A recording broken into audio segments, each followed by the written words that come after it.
अध्याय 4 आदिवासी, दीकू और एक स्वर्ण युग की कल्पना। 1895 में बिरसा नाम के एक आदमी को झारखंड में छोटा नागपुर के जंगलों और गांव में घूमते देखा गया। लोग कहते थे कि उसके पास चमत्कारी शक्तियां हैं। वो सारी बीमारियां दूर कर सकता था और अनाज की छोटी सी ढेरी को कई गुना बढ़ा देता था। बिरसा ने खुद ये ऐलान कर दिया था कि उसे भगवान ने लोगों की रक्षा और उनको दीकुओं यानी कि बाहरी लोगों की गुलामी से आजाद कराने के लिए भेजा है। कुछ समय के भीतर हजारों लोग बिरसा के पीछे चलने लगे। वे उसे भगवान मानते थे। उन्हें यकीन था कि वो उनकी समस्याएं दूर करने आया है। बिरसा का जन्म एक मुंडा परिवार में हुआ था। मुंडा एक जनजातीय समूह है जो छोटा नागपुर में रहता है।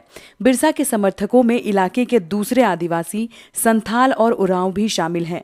ये सभी अपने आसपास आ रहे बदलावों और अंग्रेजी शासन के कारण पैदा हो रही समस्याओं से बेचैन थे। उनकी परिचित जीवन पद्धति नष्ट होती दिखाई दे रही थी। आजीविका खतरे में थी और धर्म छिन्न भिन्न हो रहा था। बिरसा किन समस्याओं को हल करना चाहता था? जिन्हें दीकू कहा जा रहा था, वे बाहरी लोग कौन थे? उन्होंने इलाके के लोगों को गुलाम कैसे बना लिया था? अंग्रेजों के राज में आदिवासियों के साथ क्या हो रहा था? आदिवासियों का जीवन किस तरह बदल रहा था? इस अध्याय में हम ऐसे ही कुछ सवालों पर विचार करेंगे। पिछले साल आपने आदिवासी समाजों के बारे में पढ़ा था। ज्यादातर कबीलों के रीति रिवाज और रस्में ब्राह्मणों द्वारा निर्धारित रीति रिवाजों और रस्मों से बहुत अलग थीं। इन समाजों में ऐसे गहरे सामाजिक भेद भी नहीं थे जो जाति पर आधारित समाजों में दिखाई देते हैं। एक कबीले के सारे लोग कुटुंब के बंधनों में बंधे होते थे, लेकिन इसका मतलब ये भी नहीं है कि आदिवासियों के बीच कोई आर्थिक और सामाजिक फर्क नहीं था। जनजातीय समूह किस तरह जीते थे? 19वीं सदी तक देश के विभिन्न भागों में आदिवासी तरह तरह की गतिविधियों में सक्रिय थे।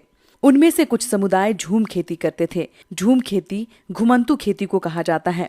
इस तरह की खेती अधिकांशतः जंगलों में छोटे छोटे भूखंडों पर की जाती थी। ये लोग जमीन तक धूप लाने के लिए पेड़ों के ऊपरी हिस्से को काट देते थे और जमीन पर उगी घास फूस जलाकर साफ कर देते थे। इसके बाद वो घास फूस के जलने पर पैदा हुई राख को खाली जमीन पर छिड़क देते थे। इस राख में पोटाश होती थी जिससे मिट्टी उपजाऊ हो जाती थी। वे कुल्हाड़ों से पेड़ों को काटते थे और कुदालों से जमीन की ऊपरी सतह को खुरच देते थे। वे खेतों को जोतने और बीज रोपने की बजाय उन्हें बस खेत में बिखेर देते थे। जब एक बार फसल तैयार हो जाती थी तो उसे काटकर वो दूसरी जगह के लिए चल पड़ते थे। जहां से उन्होंने सभी फसल काटी थी वो जगह कई साल तक परती पड़ी रहती थी। घुमंतू किसान मुख्य रूप से पूर्वोत्तर और मध्य भारत की पर्वतीय व जंगली पट्टियों में ही रहते थे। इन आदिवासी समुदायों की जिंदगी जंगलों में बेरोक टोक आवाजाही और फसल उगाने के लिए जमीन और जंगलों के इस्तेमाल पर आधारित थी। वे केवल इसी तरीके से घुमंतू खेती कर सकते थे। कुछ शिकारी और संग्राहक थे। बहुत सारे इलाकों में आदिवासी समूह पशुओं का शिकार करके और वन्य उत्पादों को इकट्ठा करके अपना काम चलाते थे। वे जंगलों को अपनी जिंदगी के लिए बहुत जरूरी मानते थे। उड़ीसा के जंगलों में रहने वाला खोंड समुदाय इसी तरह का एक समुदाय था। इस समुदाय के लोग टोलियां बनाकर शिकार पर निकलते थे और जो भी हाथ लगता था उसे आपस में बांट लेते थे। वे जंगलों से मिले फल और जड़ें खाते थे। खाना पकाने के लिए वे साल और महुआ के बीजों के तेल का इस्तेमाल करते थे। इलाज के लिए वे बहुत सारी जंगली जड़ी बूटियों का इस्तेमाल करते थे और जंगलों से इकट्ठा हुई चीजों को स्थानीय बाजारों में बेच देते थे। जब भी स्थानीय बुनकरों को चमड़ा और कारीगरों को कपड़े व चमड़े की रंगाई के लिए कुसुम और पलाश के फूलों की जरूरत होती थी तो वे खोंड समुदाय के लोगों से ही कहते थे। इन समुदायों को चावल और अन्य अनाज कहाँ से मिलते थे? कई बार तो चीजों की अदला बदली से काम चल जाता था। वे अपनी कीमती वन उत्पादों के बदले जरूरत की चीजें ले लेते थे। कई बार उन्हें जरूरी चीजें खरीदने के लिए अपनी मुट्ठी भर आमदनी का सहारा लेना पड़ता था। उनमें से कई लोग आसपास के गांव में नौकरी भी करते थे। कोई बोझ ढोता था तो कोई सड़क निर्माण कार्यों में नौकरी करता था। कई आदिवासी खेत मजदूर थे। जब वन उत्पाद कम पड़ जाते थे तो आदिवासियों को मजदूरी के लिए ज्यादा भटकना पड़ता था। उनमें से बहुत सारे समुदाय जैसे कि मध्य भारत के बैगा औरों के लिए काम करने से कतराते थे। बैगा खुद को जंगल की संतान मानते थे जो केवल जंगल की उपज पर ही जिंदा रह सकती है। मजदूरी करना बैगाओं के लिए अपमान की बात थी। जो चीजें आसपास पैदा नहीं होती थी उन्हें हासिल करने के लिए आदिवासियों को खरीद फरोख्त भी करनी पड़ती थी। इसकी वजह से वे कभी कभी व्यापारियों और महाजनों पर आश्रित हो जाते थे। व्यापारी बेचने की चीजें लेकर आते थे और भारी कीमत पर चीजें बेचते थे। सूदखोर महाजन भी आदिवासियों को कर्जा तो देते थे, लेकिन उसका ब्याज बहुत ज्यादा होता था। इस तरह बाजार और वाणिज्य ने आदिवासियों को कर्ज और गरीबी में ढकेल दिया था। लिहाजा वे महाजनों और व्यापारियों को बाहरी शैतान और अपनी सारी मुसीबतों की जड़ मानने लगे थे। कुछ जानवर पालते थे। बहुत सारे आदिवासी समूह जानवर पालकर अपनी जिंदगी चलाते थे। वे चरवाहे थे जो मौसम के हिसाब से मवेशियों या भेड़ों के रेवड़ लेकर यहाँ से वहां जाते थे। जब एक जगह घास खत्म हो जाती थी तो वो दूसरे इलाकों में चले जाते थे। पंजाब के पहाड़ों में रहने वाले वन गुज्जर और आंध्र प्रदेश के लबाड़िया आदि समुदाय गाय भैंस के झुंड पालते थे। कुल्लू के गद्दी समुदाय के लोग गरड़िए थे और कश्मीर के बकरवाल बकरियां पालते थे। अगले साल इतिहास की पाठ्यपुस्तक में आप उनके बारे में विस्तार से पढ़ेंगे। कुछ लोग एक जगह खेती करते थे। 19वीं सदी से पहले ही बहुत सारे जनजातीय कबीले एक जगह टिककर खेती करने लगे थे। वे बार बार जगह बदलने की बजाय साल दर साल एक ही जगह पर खेती करते थे। वे हलों का इस्तेमाल करने लगे थे और धीरे धीरे उन्हें जमीन पर अधिकार भी मिलते जा रहे थे। बहुत सारे समुदायों में छोटा नागपुर के मुंडाओं की तरह जमीन पूरे कबीले की संपत्ति होती थी। कुल के सभी सदस्यों को उन मूल निवासियों का वंशज माना जाता था जिन्होंने सबसे पहले आकर जमीन को साफ किया था। लिहाजा जमीन पर सभी का बराबर हक होता था। फिर भी अक्सर ऐसा होता था कि कुल के कुछ लोग औरों से ज्यादा ताकत जुटा लेते थे। कुछ मुखिया बन जाते थे और बाकी लोग उनके अनुयायी होते थे। जो ताकतवर होते थे वे खुद खेती करने की बजाय अक्सर अपनी जमीन बटाई पर दे देते थे। ब्रिटिश अफसरों को गोंड और संथाल जैसे एक जगह ठहर कर रहने वाले आदिवासी समूह शिकारी संग्राहक या घुमंतू खेती करने वालों के मुकाबले ज्यादा सभ्य दिखाई देते थे। जंगलों में रहने वालों को जंगली और बर्बर माना जाता था। अंग्रेजों को लगता था कि उन्हें स्थायी रूप से एक जगह बसाना और सभ्य बनाना जरूरी है। औपनिवेशिक शासन से आदिवासियों के जीवन पर क्या असर पड़े? ब्रिटिश शासन के दौरान आदिवासी समूहों का जीवन बदल गया। आओ देखें कि ये बदलाव क्या थे। आदिवासी मुखियाओं का क्या हुआ? अंग्रेजों के आने से पहले बहुत सारे इलाकों में आदिवासियों के मुखियाओं का महत्वपूर्ण स्थान होता था। उसके पास औरों से ज्यादा आर्थिक ताकत होती थी और वे अपने इलाके पर नियंत्रण रखते थे। कई जगह अपनी पुलिस होती थी और वे जमीन एवं वन प्रबंधन के स्थानीय नियम खुद बनाते थे। ब्रिटिश शासन के तहत आदिवासी मुखियाओं के कामकाज और अधिकार काफी बदल गए थे। उन्हें कई कई गांवों पर जमीन का मालिकाना तो मिल रहा था, लेकिन उनकी शासकीय शक्तियां छिन गईं और उन्हें ब्रिटिश अधिकारियों द्वारा बनाए गए नियमों को मानने के लिए बाध्य कर दिया गया। उन्हें अंग्रेजों को नजराना देना पड़ता था और अंग्रेजों के प्रतिनिधि की हैसियत से अपने समूहों को अनुशासन में रखना होता था। पहले उनके पास जो ताकत थी अब वो नहीं रही। वे परंपरागत कामों को करने से लाचार हो गए। घुमंतू काश्तकारों का क्या हुआ? ऐसे समूहों से अंग्रेजों को काफी परेशानी थी जो यहाँ वहां भटकते रहते थे और एक जगह ठहर कर नहीं रहते थे। वे चाहते थे कि आदिवासियों के समूह एक जगह स्थायी रूप से रहें और खेती करें। स्थायी रूप से एक जगह रहने वाले किसानों को नियंत्रित करना आसान था। अंग्रेज अपने शासन के लिए आमदनी का नियमित स्रोत भी चाहते थे। फलस्वरूप उन्होंने जमीन के बारे में कुछ नियम लागू कर दिए।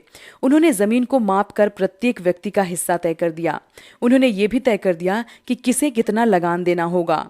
कुछ किसानों को भूस्वामी और दूसरों को पट्टेदार घोषित किया गया।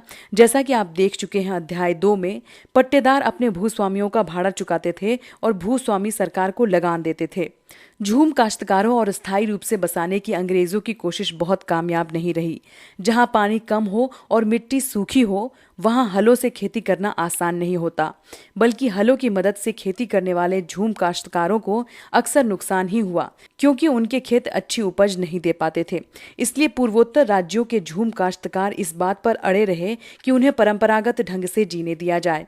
व्यापक विरोध के फलस्वरूप अंग्रेजों को आखिरकार उनकी बात माननी पड़ी और ऐसे कबीलों को जंगल के कुछ हिस्सों में घुमंतू खेती करने की छूट दे दी गई। वन कानून और उनके प्रभाव। जैसा कि आपने देखा है, आदिवासी समूहों का जीवन जंगलों से जुड़ा हुआ था, अतः वन कानूनों में आए बदलावों से आदिवासियों के जीवन पर भी असर पड़ा।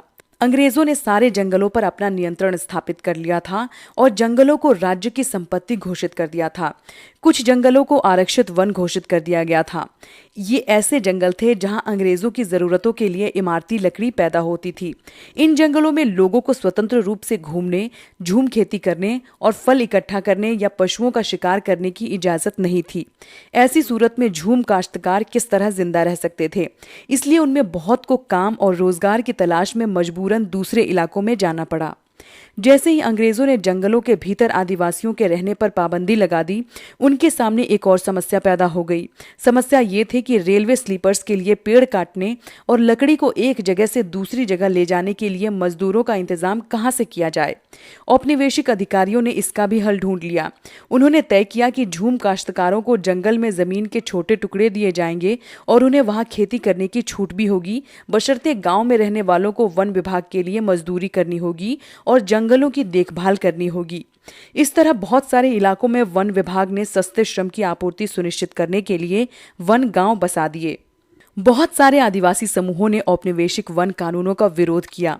उन्होंने नए नियमों का पालन करने से इनकार कर दिया और उन्हीं तौर तरीकों से चलते रहे जिन्हें सरकार गैर कानूनी घोषित कर चुकी थी। कई बार उन्होंने खुलेआम बगावत भी कर दी। व्यापार की समस्या। 19वीं शताब्दी के दौरान जनजातीय समूहों ने पाया कि व्यापारी और महाजन जंगलों में जल्दी जल्दी आने लगे हैं। वे वन उपज खरीदने, नगद कर्जा देने और आदिवासियों को मजदूरी पर रखने के लिए आ रहे थे।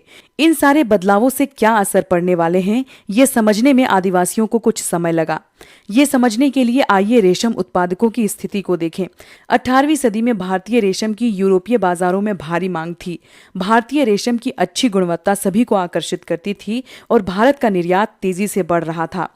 जैसे जैसे बाजार फैला, ईस्ट इंडिया कंपनी के अफसर इस मांग को पूरा करने के लिए रेशम उत्पादन पर जोर देने लगे। वर्तमान झारखंड में स्थित हजारीबाग के आसपास रहने वाले संथाल रेशम के कीड़े पालते थे। रेशम के व्यापारी अपने एजेंटों को भेजकर आदिवासियों को कर्ज देते थे और उनके कृमि कोषों को इकट्ठा कर लेते थे। 1000 कृमि कोषों के लिए 3 से 4 रुपए मिलते थे। इसके बाद इन कृमि कोषों को बर्दवान या गया भेज दिया जाता था, जहां उन्हें 5 गुना कीमत पर बेचा जाता था। निर्यातकों और रेशम उत्पादकों के बीच कड़ी का काम करने वाले बिचौलियों को जमकर मुनाफा होता था। रेशम उत्पादकों को बहुत मामूली फायदा मिलता था। स्वाभाविक है कि बहुत सारे आदिवासी समुदाय बाजार और व्यापारियों को अपना सबसे बड़ा दुश्मन मानने लगे थे। काम की तलाश। काम की तलाश में घर से दूर जाने वाले आदिवासियों की दशा तो और भी खराब थी। 19वीं सदी के आखिर से ही चाय बागान फैलने लगे थे। खनन उद्योग भी एक महत्वपूर्ण उद्योग बन गया था। असम के चाय बागानों और झारखंड की कोयला खदानों में काम करने के लिए आदिवासियों को बड़ी संख्या में भर्ती किया गया।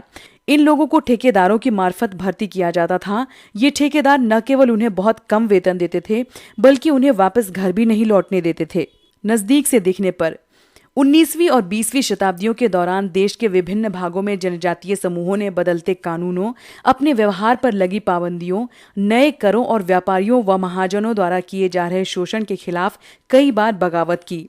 1831-32 में कोल आदिवासियों ने और 1855 में संथालों ने बगावत कर दी थी। मध्य भारत में बस्तर विद्रोह 1910 में हुआ और 1940 में महाराष्ट्र में वर्ली विद्रोह हुआ। बिरसा जिस आंदोलन का नेतृत्व कर रहे थे, वो भी इसी तरह का विद्रोह था। बिरसा मुंडा। बिरसा का जन्म 1870 के दशक के मध्य में हुआ था। उनके पिता गरीब थे। बिरसा का बचपन भेड़ बकरियां चराते, बांसुरी बजाते और स्थानीय अखाड़ों में नाचते गाते बीता था। उनकी परवरिश मुख्य रूप से बोहोंडा के आसपास के जंगलों में हुई। गरीबी से लाचार बिरसा के पिता को काम की तलाश में जगह जगह भटकना पड़ता था। लड़कपन में ही बिरसा ने अतीत में हुए मुंडा विद्रोहों की कहानियां सुन ली थी। उन्होंने कई बार समुदाय के सरदारों यानी कि मुखियाओं को विद्रोह का आह्वान करते देखा था। बिरसा के समुदाय के लोग ऐसे स्वर्ण युग की बात किया करते थे जब मुंडा लोग दीकुओं के उत्पीड़न से पूरी तरह आजाद थे। सरदारों का कहना था कि एक बार फिर उनके समुदाय के परंपरागत अधिकार बहाल हो जाएंगे। वे खुद को इलाके के मूल निवासियों का वंशज मानते थे और अपनी जमीन की लड़ाई लड़ रहे थे। वे लोगों को याद दिलाते थे कि उन्हें अपना साम्राज्य वापस पाना है। बिरसा स्थानीय मिशनरी स्कूल में जाने लगे, जहां उन्हें मिशनरियों के उपदेश सुनने का मौका मिला।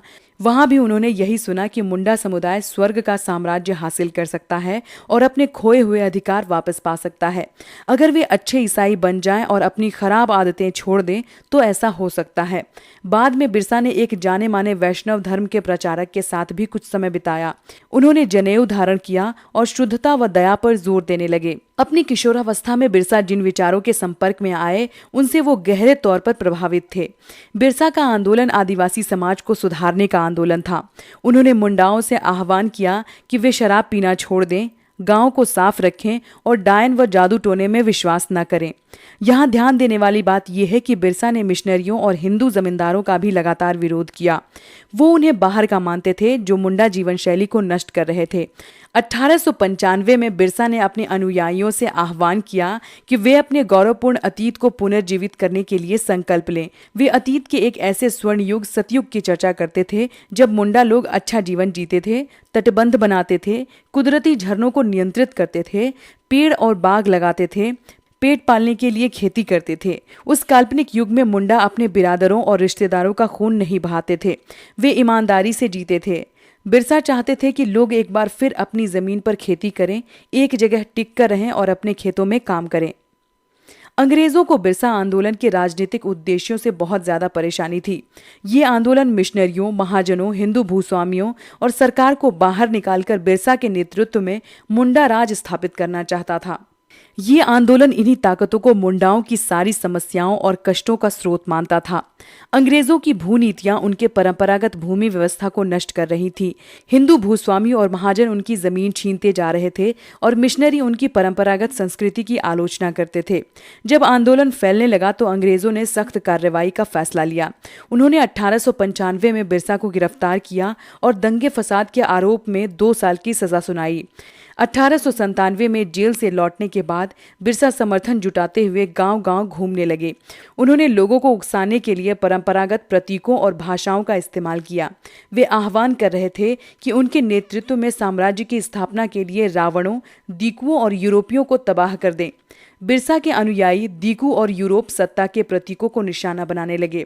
उन्होंने थाने और चर्चों पर हमला किए और महाजनों और जमींदारों की संपत्तियों पर धावा बोल दिया। सफेद झंडा बिरसा राज का प्रतीक था। सन 1900 में बिरसा की हैजे से मृत्यु हो गई और आंदोलन ठंडा पड़ गया। ये आंदोलन 2 मायनों में महत्वपूर्ण था। पहला, इसने औपनिवेशिक सरकार को ऐसे कानून लागू करने के लिए मजबूर किया जिनके जरिए दीकू लोग आदिवासियों की जमीन पर आसानी से कब्जा न कर सके। दूसरा, इसने एक बार फिर जता दिया था कि अन्याय का विरोध करने और औपनिवेशिक शासन के विरुद्ध अपने गुस्से को अभिव्यक्त करने में आदिवासी सक्षम हैं। उन्होंने अपने खास अंदाज में अपनी खास रस्मों और संघर्ष के प्रतीकों के जरिए इस काम को अंजाम दिया।